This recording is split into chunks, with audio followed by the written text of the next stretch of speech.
Karibu sana katika YouTube channel yangu. Leo katika video hii nitakwenda kufahamisha jinsi ya kuweza kuona aina ya drives ambazo uko nazo katika kompyuta yako. Kama unavyofahamu kuna aina mbili kubwa za drives, kuna SSD na kuna HDD. Solid state drives na kuna hard disk drive. Sasa unahitaji kufahamu kompyuta yako inatumia aina gani ya drive miongoni mwa hizo. Kama unavyofahamu kuna kompyuta ambazo zina support HDD tu, lakini kuna nyingine zina support SSD na pia zina support HDD kwa pamoja. So kuweza kuona aina ya drives katika kompyuta yako, just click katika keyboard yako key hii ya window bila kuachia, click R key kama ni keyboard shortcut ya kuweza kukupeleka huko kuona aina ya drives ambazo unatumia. So kwa mfano mimi hapa nitafungua keyboard yangu kuonesha hiyo shortcut ya kuweza kutumia. Kwa uta click katika key ambayo inaonekana hivi katika keyboard yako bila kuachia, uta click R.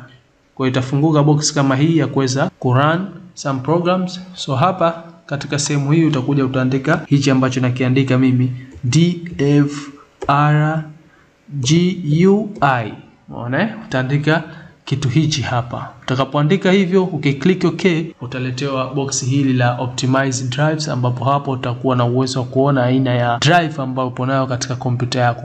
Na kama una drive zaidi ya moja basi utaziona zote hapa. Mimi ukiangalia katika mashine yangu kuna SSD hapa, solid state drive hii hapa ambapo ni local disk C, ambapo pia nipo na hard disk drive HDD katika kompyuta yangu. So imekusanya kompyuta yangu drives aina zote mbili. Hivyo ndivyo ambavyo unaweza kuona aina ya drive ambayo uko nayo katika kompyuta yako faster na haraka zaidi. So endelea kufuatilia channel yangu, subscribe my YouTube channel kama bado hujasubscribe, share na wengine waweze kupata kufahamu namna gani ambavyo wataweza kufahamu hard drive ambazo wako nazo katika kompyuta zao. So tukutane katika video ambayo itafuata.